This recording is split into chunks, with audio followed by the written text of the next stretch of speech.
podcast, we welcome Andey Fellowes. Andey first came to my attention when I was researching an internet phenom by the name of Teal Swan. I had just finished a podcast called The Gateway, which is an investigative podcast about this controversial internet spiritual guru named Teal Swan. She is a self-declared spiritual teacher who calls herself a, quote, personal transformation revolutionary, as well as, quote, a spiritual catalyst. Perhaps what's most fascinating to me about Teal was not simply that she has a tremendous online following, or that she uses controversial methods to treat those who are suicidal, or that she targets those who are suicidal, anxious, or depressed, but rather that she seems to have the makings of a cult, indoctrinating followers over the internet alone. Once people fall deeper for her teachings, they might be part of the crew that moved to live communally with her. And again, this devotion and commitment to her prescriptive suggestions, her videos and techniques actually change lives entirely through an online presence, as you will see in Andey's story. So Andey is one of many examples of someone who was seeking to find answers to struggles and life's predicaments. One of his close friends had passed, and he had scoured the internet for support, finally landing on Teal Swan videos. We will take a deeper dive into his story regarding his indoctrination into the Teal Tribe. And Andey also has much to offer really beyond his helpful story, as he has developed a very robust YouTube following for those interested in, as he puts it, cults, skepticism, and making sense of life after New Age spirituality. Now, what I love about Andey's videos is that he's providing his opinion on the many aspects of the New Age scene and cults with critical thinking and a pinch of humor while still being thoughtful and considerate. So to learn more about Andey and all he's up to, I've placed his social media links in the information below about this podcast episode. But if you want to get started right now, you can follow him on YouTube, on Twitter.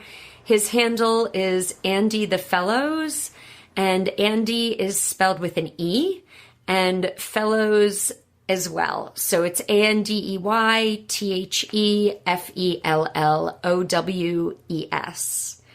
So check that out in the information associated with the podcast. And it is my great pleasure to welcome Andey here with us. And we hope you enjoy the discussion.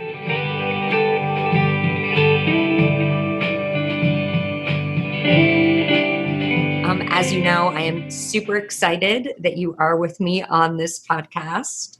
Thank you for having me. Yes.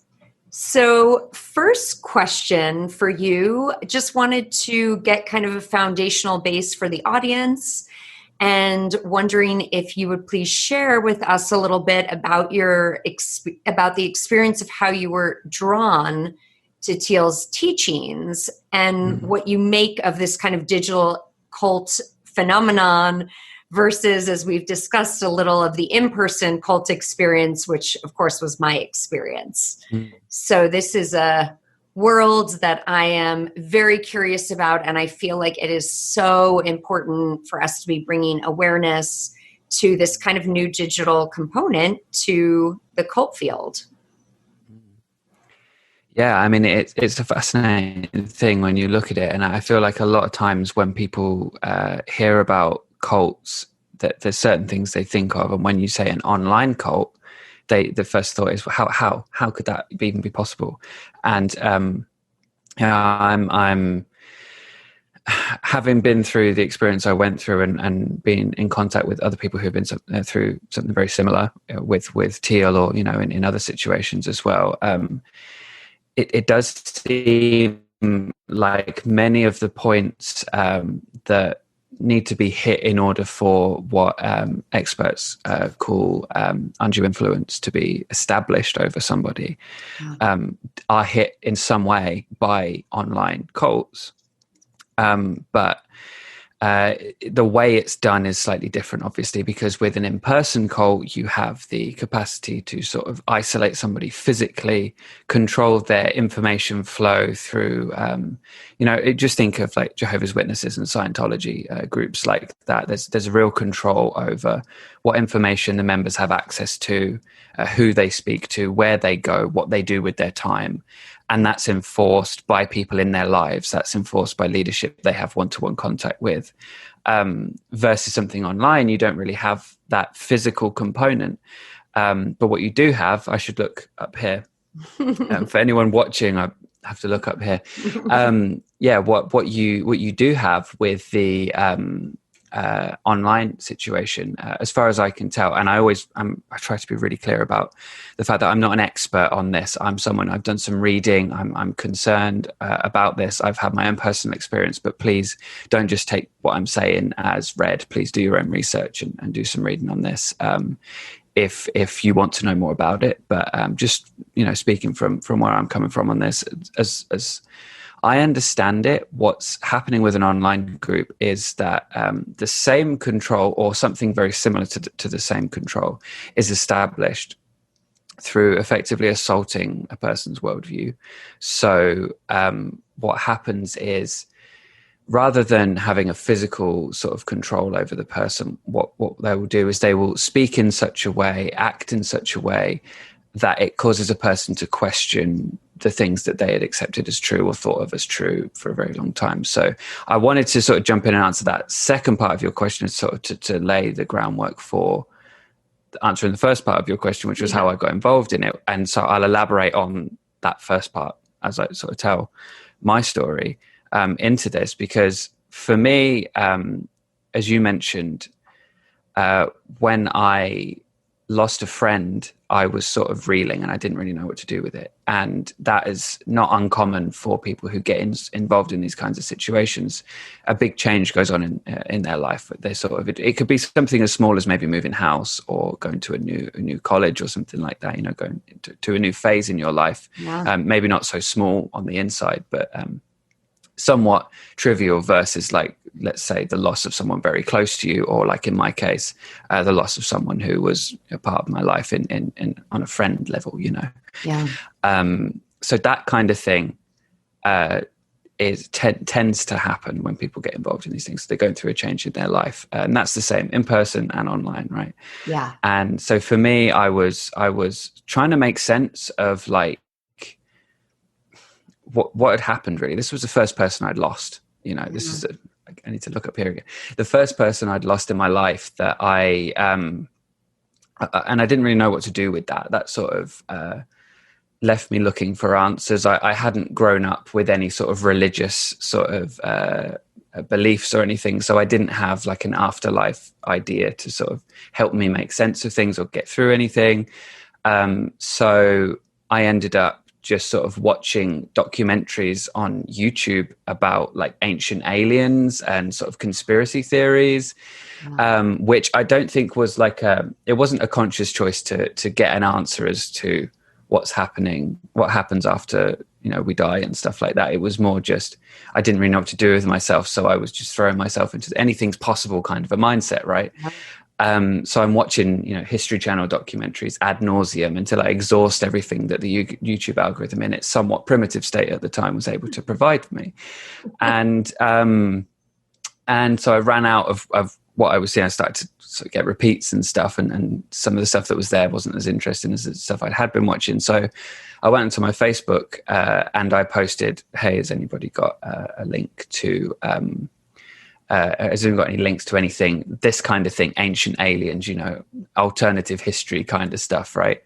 And someone that I'd gone to college with gave me a spirit science video. Now, spirit science, if you're not familiar with spirit science, it's it's an animated sort of series, if you like, on YouTube, and it's very new agey. A lot of the earlier stuff was based on a book called The Flower of Life by a guy called Drunvalo Melchizedek, and it's all sort of, it's creative interpretations of history, let's say, and with a lot of alternative facts and these kinds of, not so concrete historical claims where they sort of repurpose ideas to fit into a narrative that makes you feel like you're part of something, basically. I wouldn't say The Flower of Life on its own is necessarily, damaging, destructive, bad, or whatever. But I would say that the way that the information in that is presented in spirit science could potentially cause people to lose touch with reality a little bit if they take it all seriously. And I did. And that's kind of where that started. And then on the Spirit Science channel, I found Teal.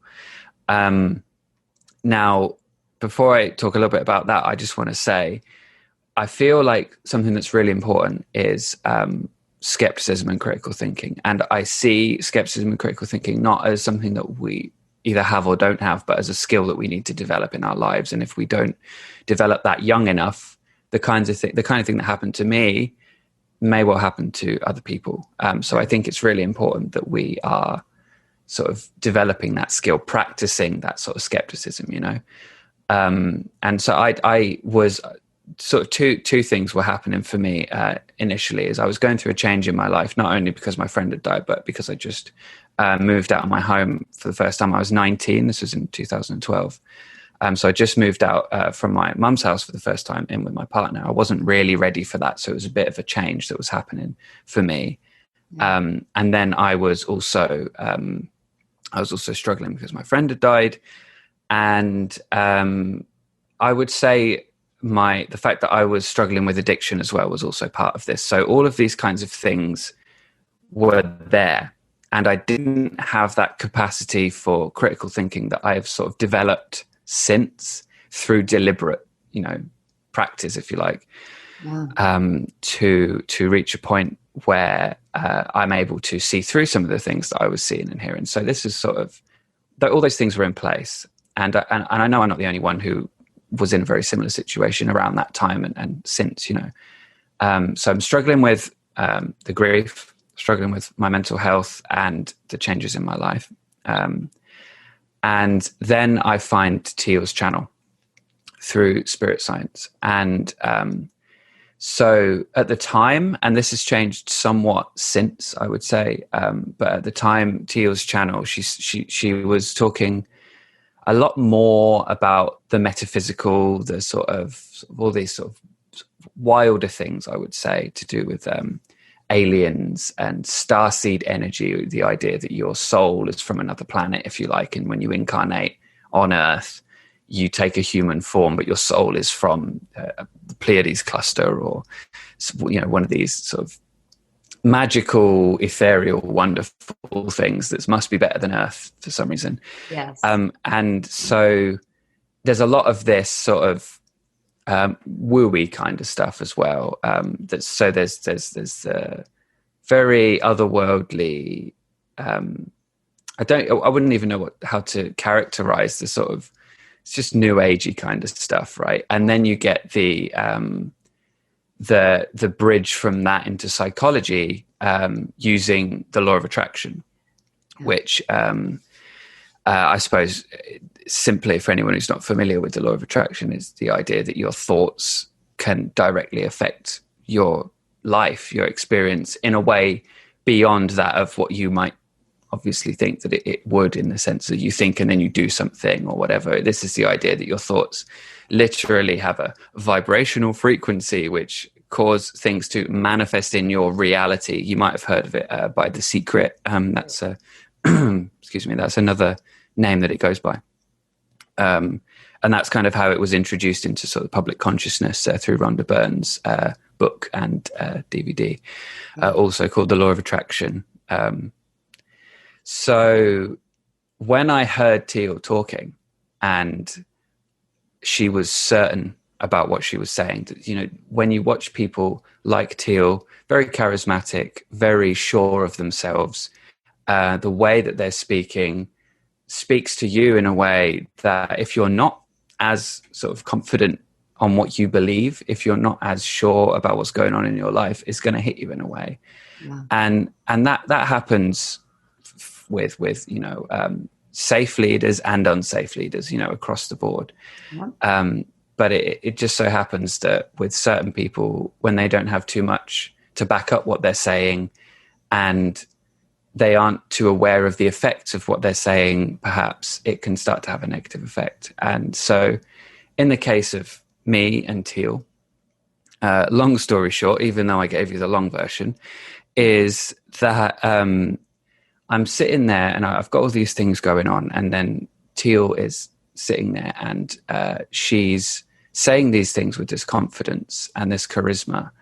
And she's talking about your psychology. She's talking about how you create your reality, and how if you use something called shadow work, which was what she spoke about predominantly at the time as the way to sort of solve your problems in your life, which I believe is something that is used, and you may be able to back me up on that one. Something that is used, shadow work, within sort of counseling.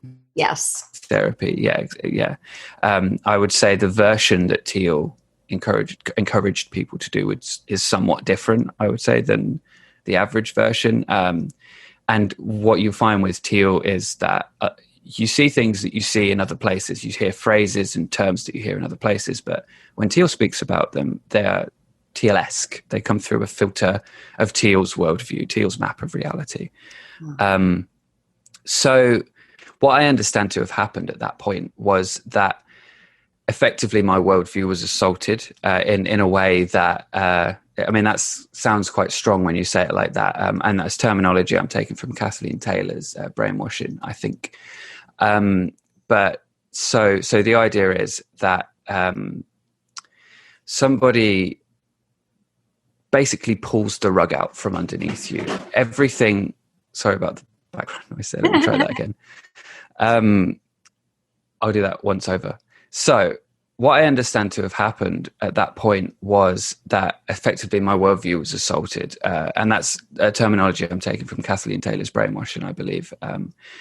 So the idea being this: you believe certain things, you take certain things as read. Someone comes along with the confidence and the charisma, and they say, actually, it's not that way, it's this way. And they say, if you want to understand why it's this way, watch this video, watch that video, try this, do this. And they lay out all this stuff and encourage you to start to do things in a different way, and go about your life in a slightly different way.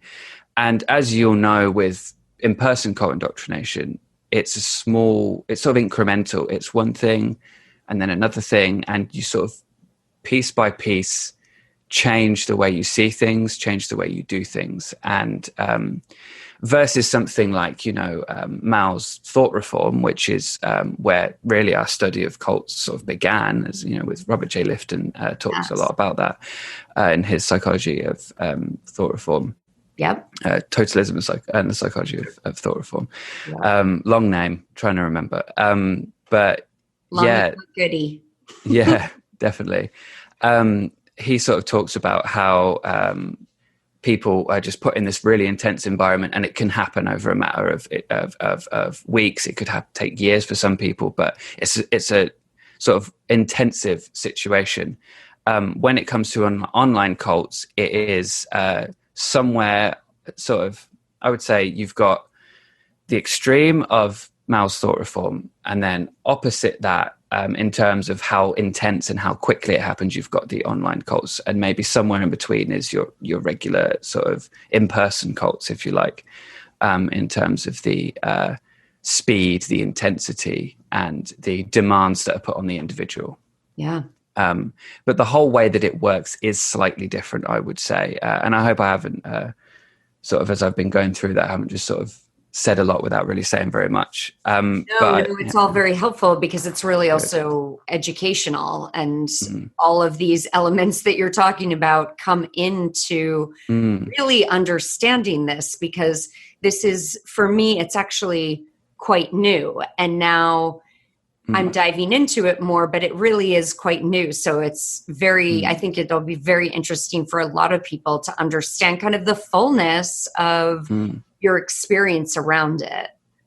Yeah, I mean, if there's anything that you feel I should elaborate on, if I'm unclear enough on anything, please feel free to ask. Because when I start talking on this, my brain goes in 100 different directions. So I have to try and bring it in.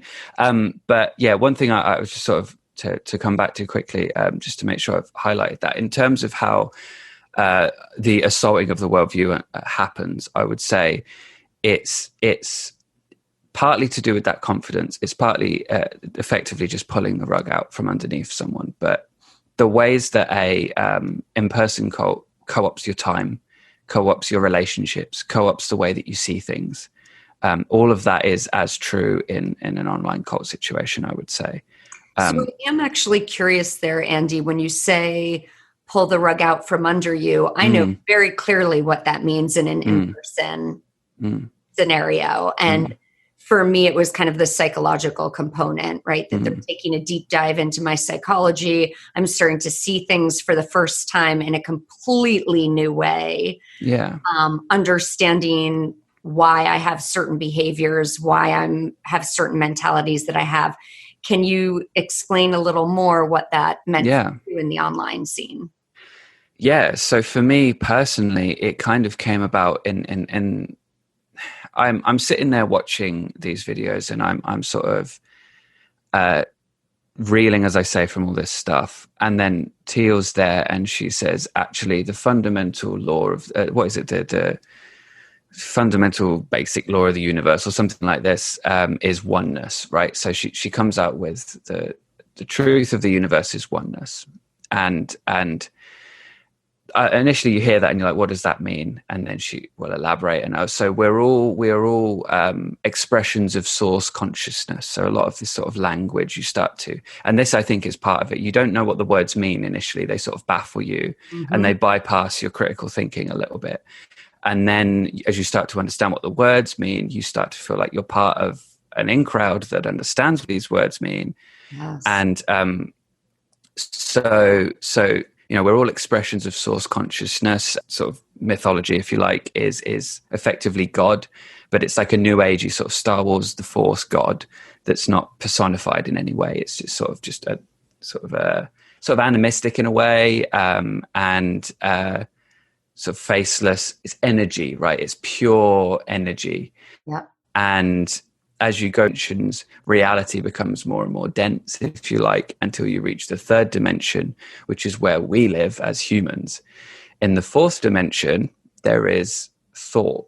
And in this dimension, and I'm going from memory here, because it's been a long time since I really listened to this as a listener, rather than sitting there sort of thinking it through and pausing it and going away and thinking what's actually going on here. Yeah. But the idea is your thoughts are in something like the fourth dimension, and you set forth an intention in order to bring what it is that you desire into this reality, from the fourth dimension into the third dimension. And that sort of locks into the law of attraction. So when I say all that, pulling the rug out from underneath you is making you think that nothing is as it seems. You've basically been lied to this whole time. Everyone that you know is some sort of unconscious or unaware person who doesn't understand how things really work. But Teal does, and she's going to show you how, right? So you sit there and you listen, and she maps out this whole alternative world, map of reality, as I often call it on the channel. I think I got that one from Stephen Hassan. And so the more you listen, the more you learn all these sort of different words and these different concepts. And each video she makes, she's like, watch this other video, watch this other video. And, a lot of her videos sort of range 20 to 30 minutes. So you watch a couple, and that's a couple of hours of your day. But each one links to the next, which links to the next, which links to the next. So in terms of using up your time, it can be very time consuming. To understand one or two of the basic concepts in Teal's videos, you might have to watch a couple of her videos to really get a grasp of it. Oh, interesting. Yeah, unless you're sort of already very new agey and you sort of have some understanding. But again, every one of these concepts is going to have Teal's sort of take on it, right? So that's how I understand anyway. And I feel like that's sort of the experience of most of the former Tealers that I've spoken to. Tealers is Teal's followers sort of call themselves, or did when I was a member. I don't know if that's changed now, but yeah. So does that answer your question? Sort of pulling the rug out. It's like nothing's as it seems, and here is the way it actually is. And no sort of this is what I believe, and as far as I know, and this is what I think. It's all very much this is how it is. This is the truth, and the consequence of that. And I suppose I should speak to this quickly. In that people are hearing that and they're probably thinking, how is that a cult? How is that bad? Or because so many people do that, all the time in different faiths, and there's always that kind of thing. I would say that with regards to this situation and other similar situations, part of it is that the entire sort of framework of what is being taught by Teal, one piece links to the next, which links to the next, which whether through, I don't know whether, I don't imagine it's fully intentional on Teal's part, or whether it's sort of the unintended consequence of what Teal's doing. The law of attraction component, the psychology component of what she's doing, and then the myth component tend to have the effect that you become sort of dependent on Teal to find out what the truth is, because she also positions herself as, and I'm trying to remember the exact quote, but with regards to suicidality, she, if I remember rightly, refers to herself as being uniquely qualified to speak about it as someone who has been through some suicidal ideation. And I believe she has attempted suicide. That's what she has said, I think. And also that she has extrasensory abilities. So she makes these kinds of claims, and sort of says, I'm uniquely qualified to talk about this. I have this sort of connection to source, if you like, and so I can just tell you what the truth is because I'm very insightful and I have these powers and all this kind of stuff. So there's that positioning of herself as someone who knows more than the average person, and she will then speak from that place and encourage people to do processes, to do sort of exercises, and to see things in a certain way. And everything about the way that you are and see things changes. And as I say, it's gradual, but it is, in my mind, equivalent to that of the cult identity from somebody who's in, an in-person cult. The cult identity being this alternative version of you that is fashioned by the group, which is appropriate for your survival within the group, effectively. So there's another version of you which is created. Stephen Hassan's talked about this a little bit. Yeah. A version is created so that you can do well in the group, so that you thrive inside that group to a certain extent. I don't know if thrive's the right word, but to manage inside the group. But the real you, the authentic you, is still there underneath. So when you sort of come out of the group and you get more in touch with yourself again, the real you sort of comes back a bit. So the way that you see...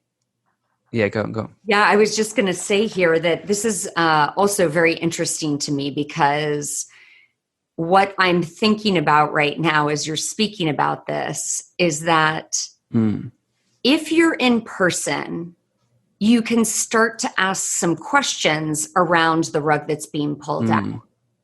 But if you're not, then all you have are those videos. And then actually, I'm also curious about how the Teal Tribe, once you're connected into the community, because I understand that's kind of a big part, but what kind of a role that plays.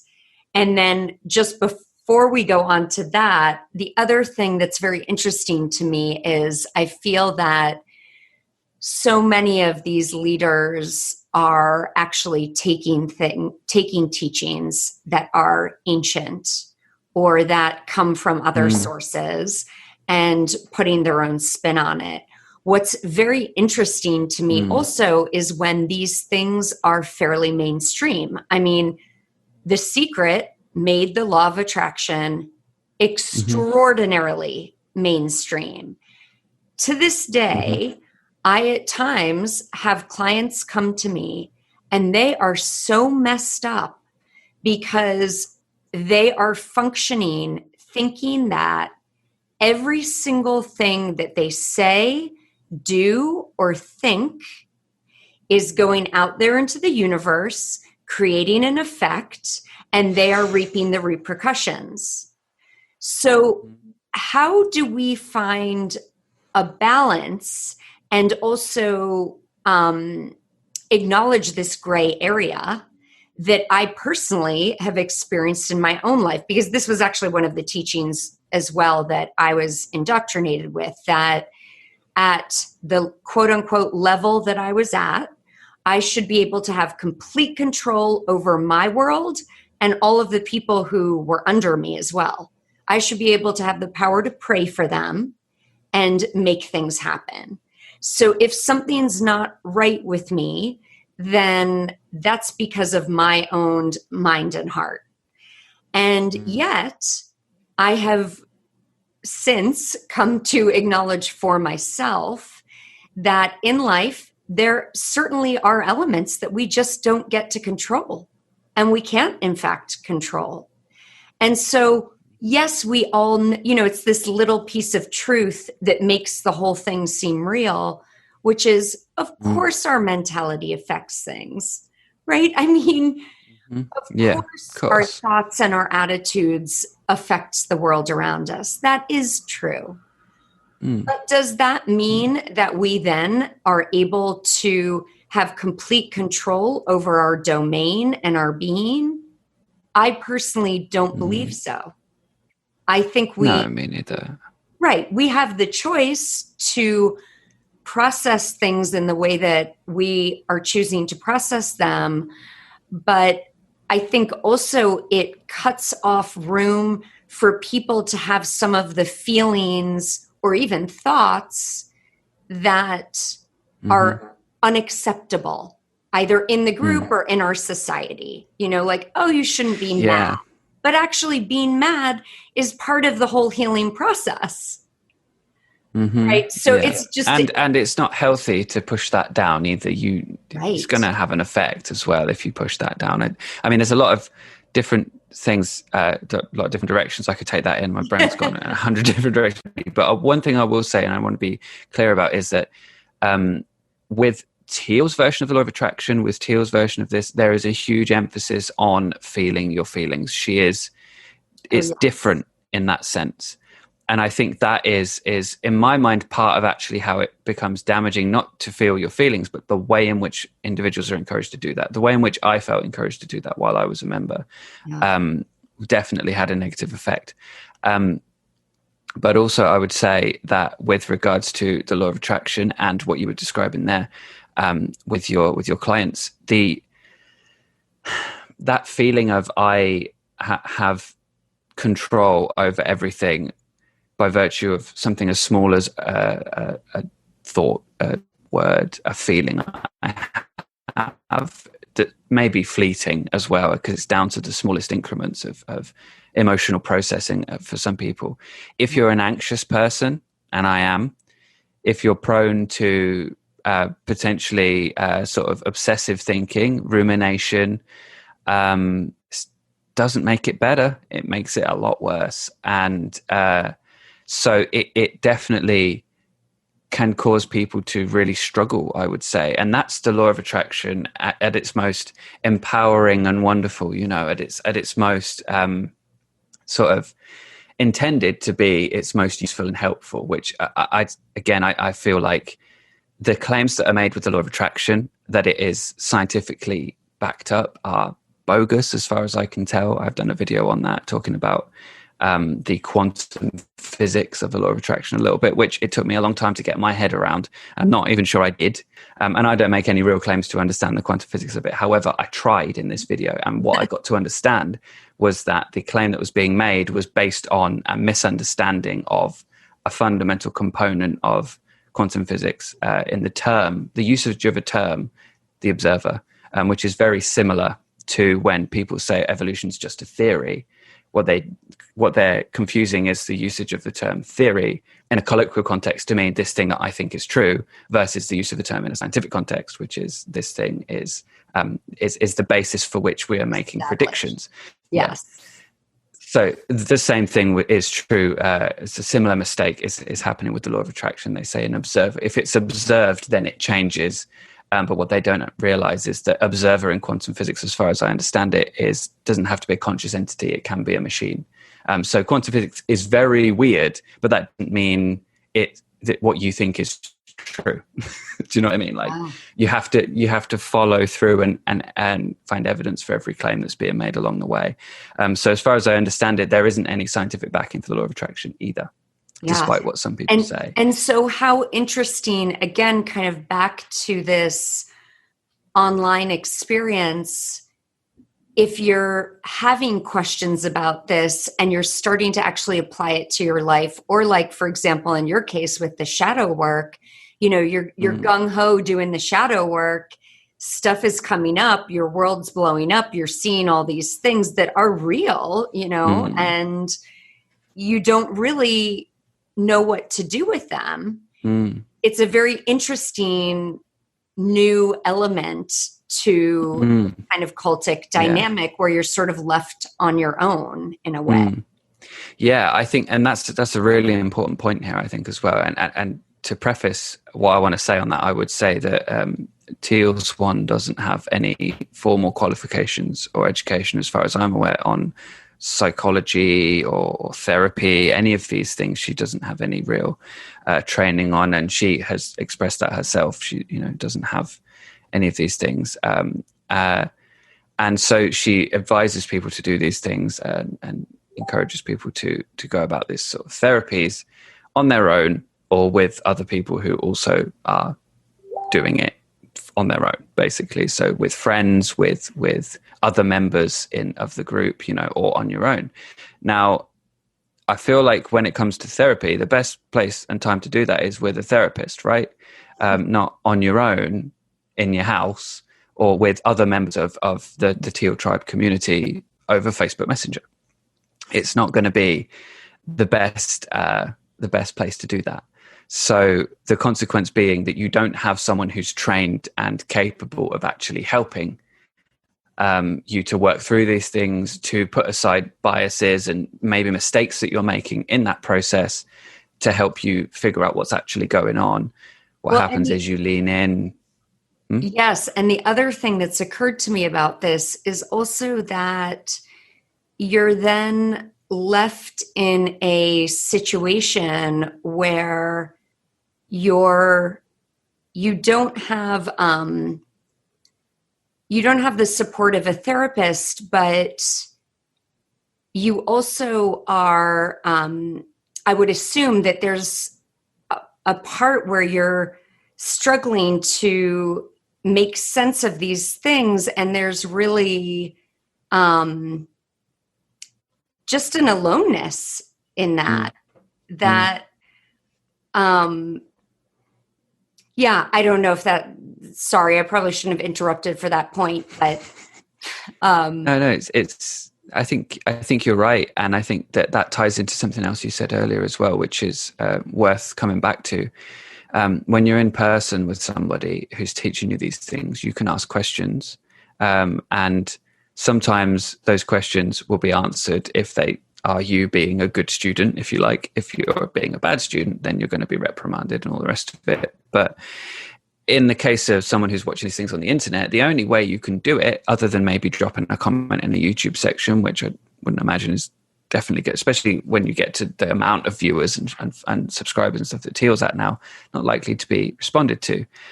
You can try and reach out. You can try and send a message. I think I did at one point and didn't get a reply, but you can try and email, or, which is the easy access route and something that I would imagine most people do, I definitely did, watch more videos, look for answers in more content, watch interviews, watch everything that's available to try and make sense of this thing.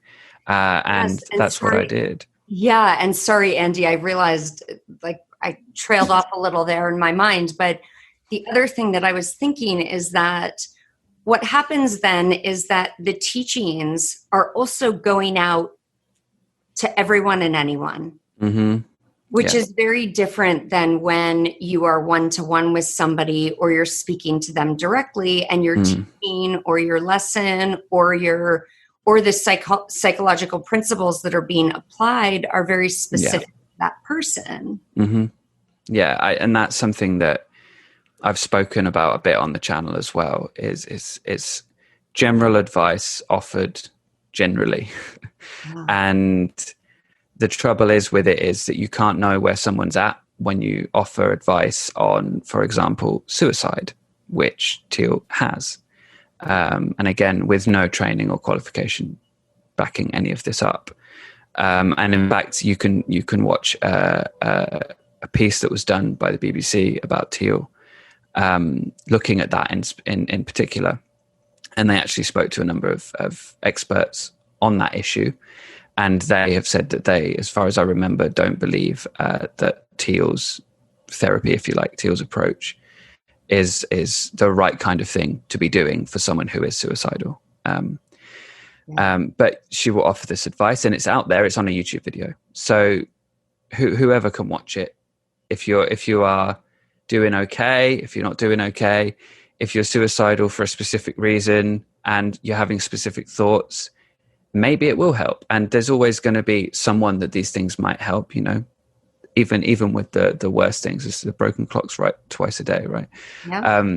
But because someone will respond to it one way, someone else will respond to it another way. Yeah. You can't know. And I feel that you get to a point of irresponsibility a little bit with sharing these kinds of things out there, not knowing who's going to watch them, not knowing how they're going to respond. Like you say, if you're in a one-to-one setting, you as a therapist, as a counselor, whatever, you can judge what your client, what your patient needs and can handle, will help them, all these kinds of things. You know them well enough, you've lived them long enough to be able to give some advice specifically tailored to them that will be able to help them. But when it's sort of offered broadly, sort of widely on the internet, you can't know how people are going to respond. And that's one thing that has troubled me about this repeatedly, is that there is that kind of, I know what's best. I'm going to put this thing out there because I'm an authority on this and I'm uniquely qualified to talk about this.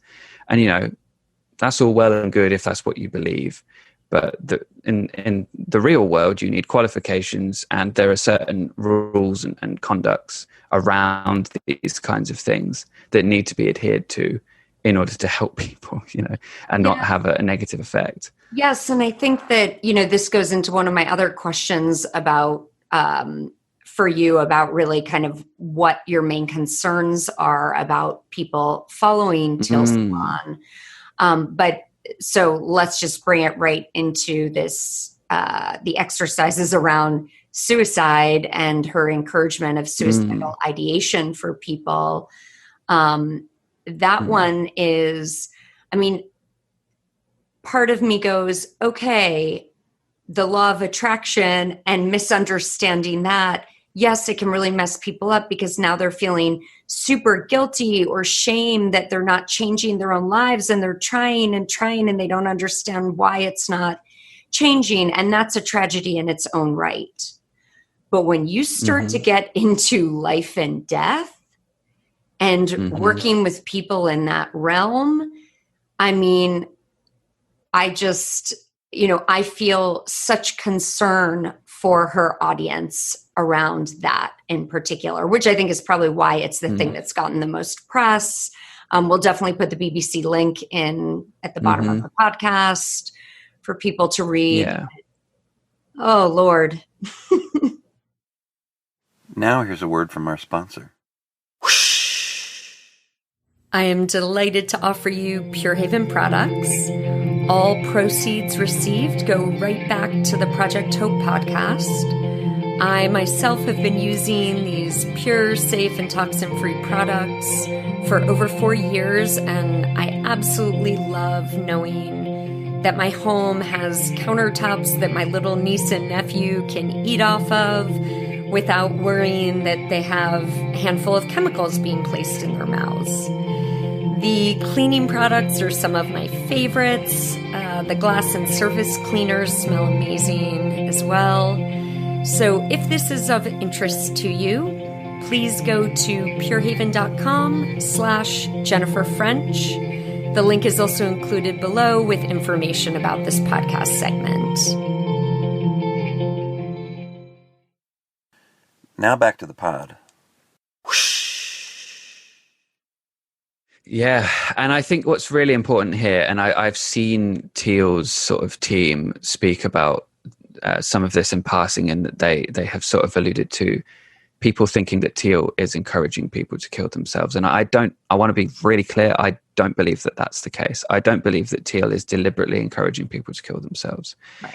I think personally, based on what I've seen, based on my personal experience, that what we have here is Teal not necessarily realizing that what she's saying and doing could go wrong and may well go wrong repeatedly. And I think that it's, as with many, many, many things in the New Age, the Dunning-Kruger effect is in absolute center stage position here. She doesn't know what she doesn't know and seems to think she knows her own good in this instance. That's my personal take on it. So the thing is when someone kills themselves, you can't know why necessarily. Yeah. Even if they leave a note, that may only be part of it. That's what they were thinking and feeling at that time, perhaps. But without like a thorough psychological examination, you might not know. And the trouble is, when someone's killed themselves, they're not around, so you can make that kind of an evaluation. So I feel like to say that Teal caused these deaths is perhaps you can't say that. But what you can say is that if an individual has been watching these videos leading up to their death and they were changing, their behavior was changing, the way that they were going about their life was changing up until that point, and they were watching these videos and they were starting to speak in a way that Teal speaks, as often happens in unsafe groups and so on. People start to emulate the leader, don't they? They start to become little versions of the leader. They speak in a certain way. They act in a certain way. I know that was the case for me. If people change in this way leading up to it, whether it's the cause or not, I can't say. But whether it's part of it, I think should be considered. And in the case of the people who have actually killed themselves, who were followers of Teal, as far as I know, either it was associated, as was the case, I believe, in the Gizmodo podcast, The Gateway, that was about Teal. There was a conversation about Leslie Wainsgard, I think, was the person who received direct advice from Teal, which after which she killed herself again. I don't know whether that was the reason, but it's possible it was part of it. I think that's a fairly reasonable assumption to make there. And as with the case with other individuals as well, who have killed themselves, there was one person who I actually did know. I didn't know him very well, but I was in contact with him on a number of occasions during his involvement, and he killed himself. So it's people have it. We're not talking about like hundreds of people, but as far as I'm concerned, a few is too many, and a lot of. And so I just want to say here, there's when people say, but people kill themselves all the time when they're in therapy, but you don't blame the therapist. You think, okay, to a point, I can understand where you're coming from.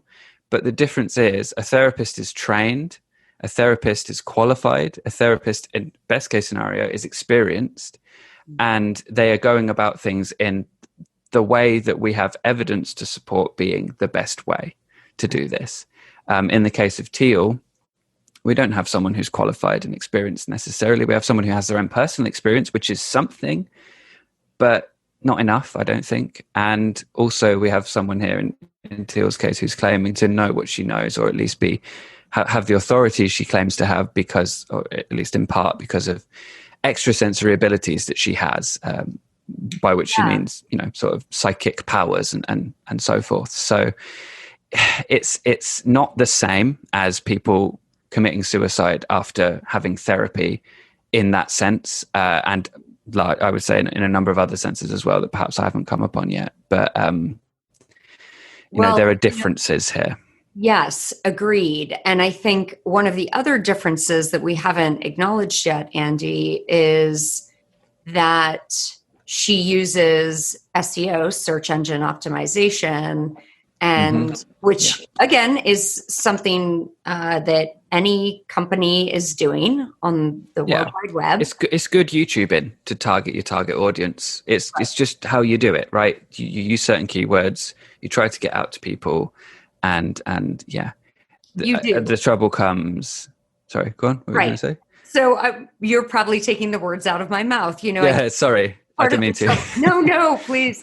I think that the trouble does come when you are actually targeting a whole audience who are really not doing well and potentially suicidal. Mm-hmm. Yeah. And if you're not qualified, then I wouldn't say that you are the right person to be targeting that audience. And I think you may agree that if you are qualified, the kind of advice that you might give broadly on YouTube when you're targeting that audience is going to be somewhat different from the perhaps lighter, more general, not necessarily encouraging people to do anything more at the end of the day than perhaps seek a therapist.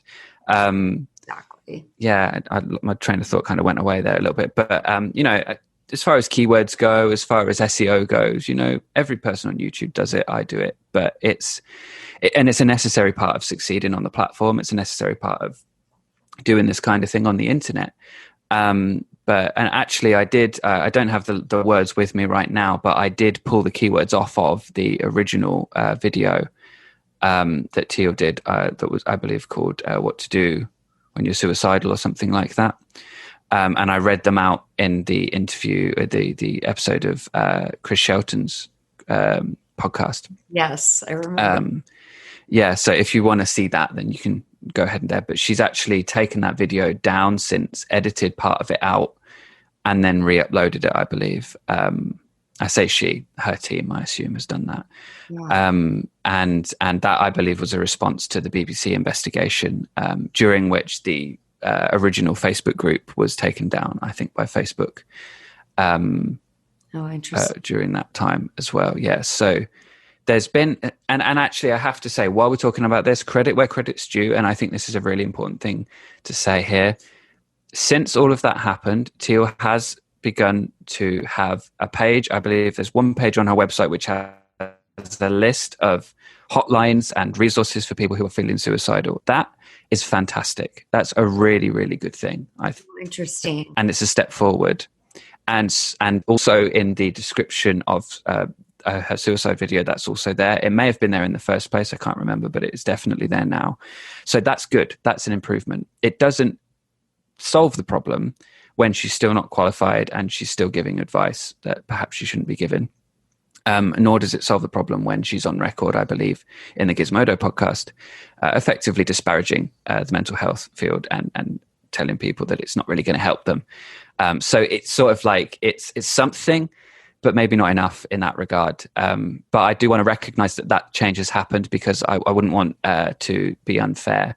Excellent. Principle of charity on these things is really important. Yes. Yes. Yeah. Well done, Andey. It's one of the things I appreciate about you, because I think this whole field and topic is challenging, because how do we hold the space for people to be doing good things and teaching spiritual concepts and providing spiritual exercises that people would benefit from, along with a little critical thinking. And it's a challenging kind of field and topic that we're not shutting certain things down, leaving room for.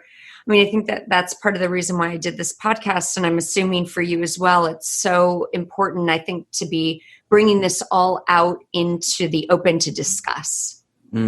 Yeah, definitely. And I feel that, to speak a little bit, I pop filters going a bit. To speak to the point that you were saying there, about the how to go about these sort of spiritual things with that critical thinking, how to speak about these things with that level of critical thinking as well.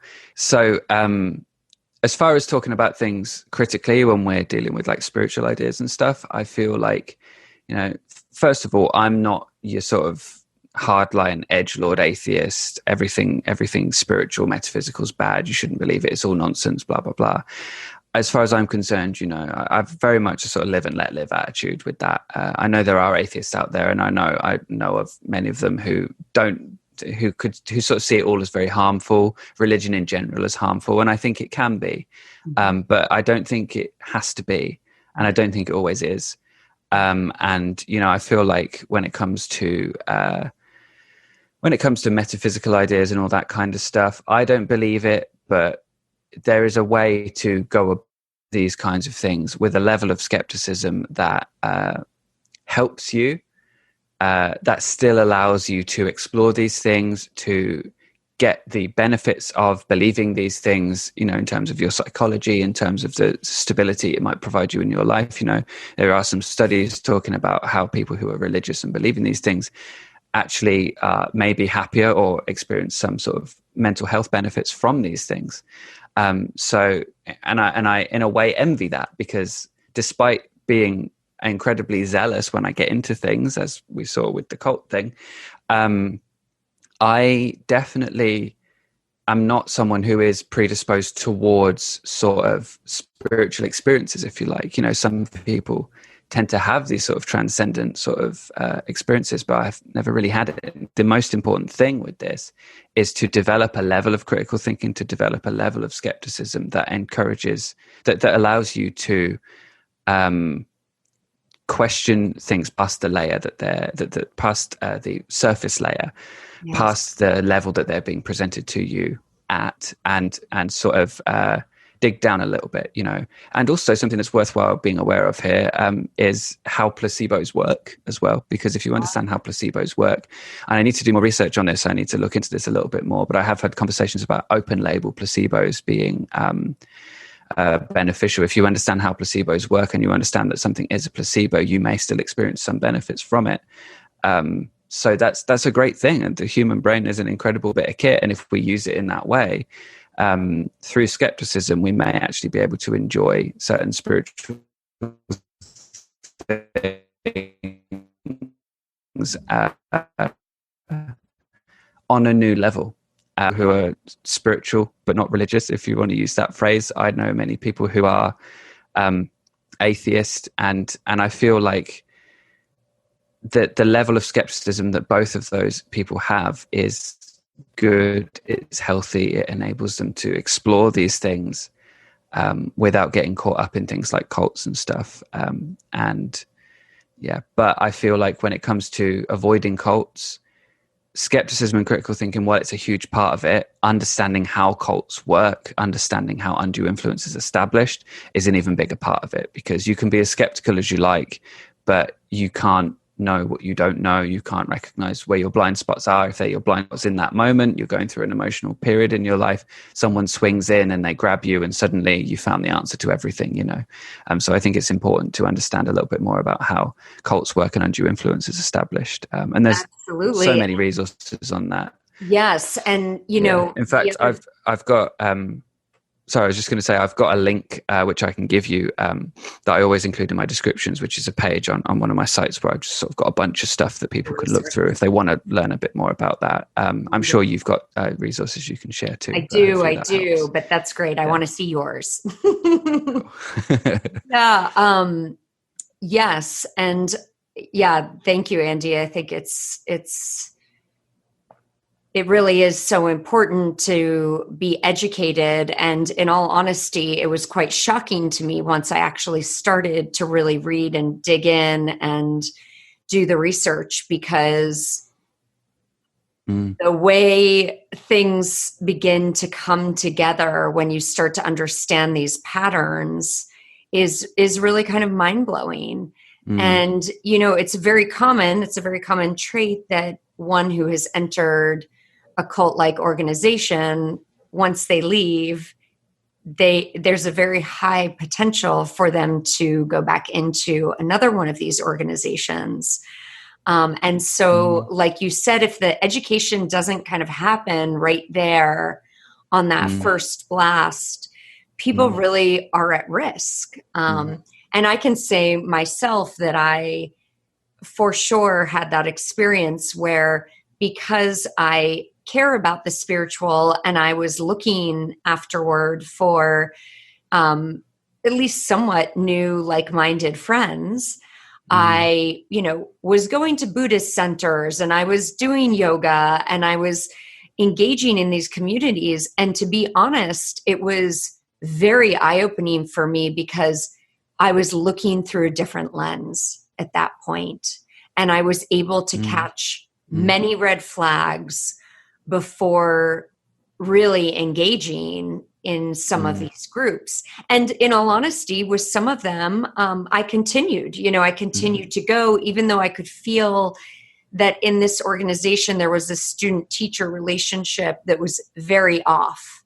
And yet the teachings were beautiful. The community was beautiful. So there were certain circumstances where I chose to participate in a way that served me, that served me to the extent that I wanted it to. And I think that's part of what you're referring to in terms of the education and the critical thinking and those little warnings that emerge that to pay attention to instead of, the innocence of entering into these groups where so often people really, the parts of people that are beautiful and sincere are the things that end up getting taken advantage of.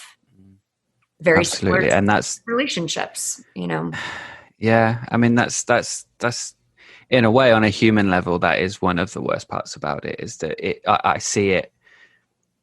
The way I would describe it is that it's parts of your human nature are turned on themselves. It's like there's parts of us as people that have, in an evolutionary sense, enabled us to survive.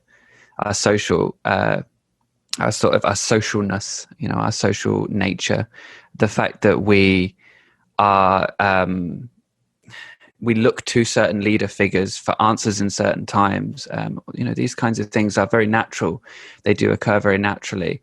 But when you get an individual who doesn't have the best intentions or isn't as aware of some of the things that are going on in their mind as perhaps they should be, and start to say things and do things without really knowing why they're doing them. I think in some cases with leaders, probably what's going on, they don't know that they're doing it for like their own sort of gratification or whatever. It's just perhaps like a personality disorder or something. I'm not diagnosing anybody, but it's possible that that's what's going on, on some level, and they're not aware of it. Well, right. And so they're doing. Yes. And I think the other factor that comes up there is that organizations, once they start to gain traction, then they become a beast unto themselves. Yeah, and absolutely. Yeah. These people who were, and this could very well be, part of Teal's story. It's like you start small and you're sincere and you're wanting to help. And then all of a sudden you're starting to get big, and with bigness comes power. And everyone's looking at you going, oh, you're so great. You're so wonderful. You're so intelligent. And it could go to your head. Yeah. And that's right. Even if you weren't originally that way, it reminds me very much of this idea of who are we when an emergency happens, right? Yeah. You really don't know who you'll be. You don't know how you'll function in that moment. Are you the person that when someone falls into the train tracks, you're going to jump in there and grab them? I mean, when you hear people talk about circumstances like this, they go, I didn't do anything special. It was really just their nature, their reaction, and that's what they did. And they're the only person on the platform that did that. Yeah. And I think it's a really important point here as well. Is you hear this a lot when you talk about cults. No one joins a cult. No one knowingly does this, because if you knew it was a cult, you wouldn't get involved. You'd be like, that's a cult, I'm not going to get involved. But these things are deceptive in a way, and so you don't know what you're getting into until you're into it, or rather until you're out of it and you look back and you're like, oh, that was a real episode, wasn't it? It's years of my Right. life that have just gone into this thing, Yes. And I think that and this is one of the things I've had most often in response to talking about this on my channel, is that people would just sort of come out and they're just like, oh, it's your fault. Don't blame Teal. You didn't do this. You weren't this enough, or whatever. And I think there's a level. I think it's important to recognize each person's own personal responsibility in these things. I wasn't thinking critically enough. I wasn't questioning this enough. I wasn't perhaps talking to my family when I should have been. I wasn't in therapy when I should have been. All of that stuff is true. And yet that doesn't take away the fact that we still have a situation here, like we've talked about already, where we've got somebody who's offering advice on the internet, who is charismatic, is doing what they're doing, and it's having that effect. So there's both need to be considered. And I think it's very easy to write off all criticism and write off all sort of questioning of these things on the basis of just effectively blaming the victim, which is usually not great. Yeah. And so to avoid actually looking at what's actually being said. Yes. So I think that's important to consider there, that, in many cases, people who are indoctrinated into cults are subjected to a process. This is a process in many cases which is designed to have that effect. It's designed to indoctrinate. It's designed to create cult members out of individuals. And if you don't know what's going on and you don't know what's happening to you, it's very easy for this to happen, And again, in many ways, it's exploiting your fundamental human nature. Yeah. In that sense. Yes. Yeah. And I think, Andey, I'm drawn to think about, I'm not going to get the quote perfect, but that Maya Angelou quote where she says something about kind of human nature and people's behavior, that when you don't know, then you act a certain way. Mm. So once you learn a lesson, then you have that and you move forward with that knowing. Mm. And that's the best you can do. So in some ways, I feel protective. It's like, it doesn't work for me to hear people say that it's really your fault, because if you don't know, you don't know. Mm-hmm. I mean, there really is an innocence around that. Of course, yeah. And so then there naturally is a kind of victimization, or, as I would prefer to say, survival. Of course, yeah. State. Yeah. Yeah. It's very true. I think you can't blame someone for what they don't know. You can't, if you don't know, you don't know. And when you know better, you do better. And I think in a time like that, looking at my situation, what I needed was a therapist. What I needed was to reach out to my family and to speak to them. But I didn't. And I didn't know. Honestly, it took me years, even after leaving, to realize that grief and losing my friend in that way was such a big part of this. Yes. I didn't know. I had no idea what was going on at the time. I had no idea that I was struggling in the way that I was. Because I think this is a thing as well. A lot of people, at least in my case, this is true, and I would say it's true in a number of other cases as well. When we have been through difficulties in our earlier life as well, we're not really set up for being able to discern an unsafe leader from a safe leader, a destructive group from a constructive group, if you like. And in my case, I'd been through a series of difficult situations as I was growing up. I didn't really have anything that I would say is fully a stable home until I was about sort of 9. I think there was a few years at the beginning where it was really good, and then there was years of difficulty, and then I finally had a stable home. So I was struggling to find my place in things, and I was struggling to make sense of stuff. And I think that you could look at that from one perspective and say, well, then it was you that caused this thing to happen, or it was your circumstances that made it bad for you. It's not a cult, it's just you. And if it was just me and I was the only one who'd been dealing with this, who'd been responding to this in this way, then fair enough. But as it seems to be the case that I'm not, we have to consider another point of view here. And there are other people.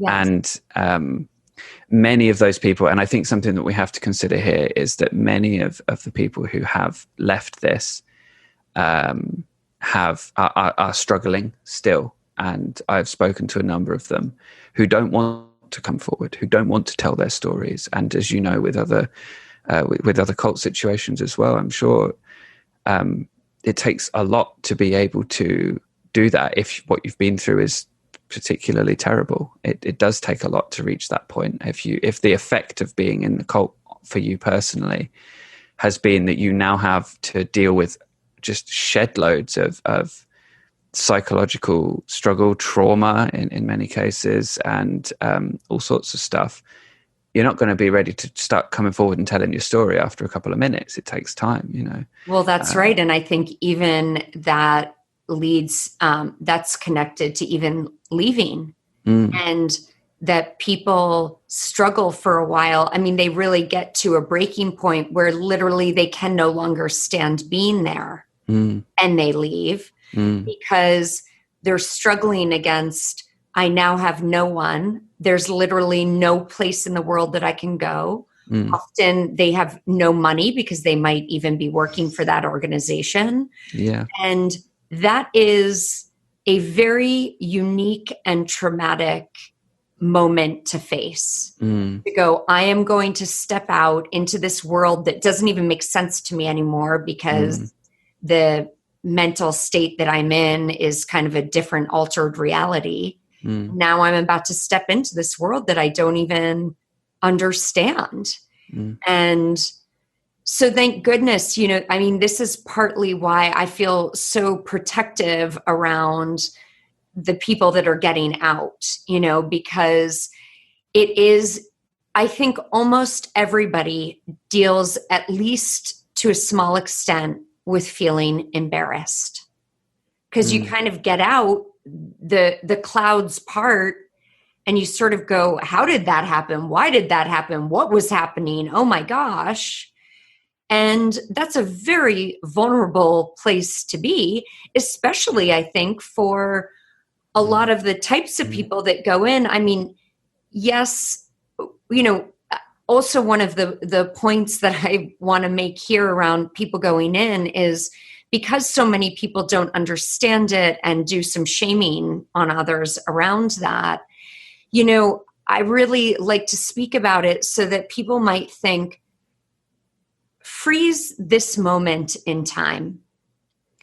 Who doesn't have something going on in their life that if they got into a cult tomorrow, they could say, oh, this was the difficult thing that was going on for me. I mean, we can always come up with something challenging that was going on for us. These are actually, most people that are going in really are seeking things that are honorable in a way. And I don't believe that, of course, there are people that are entering in a very vulnerable state.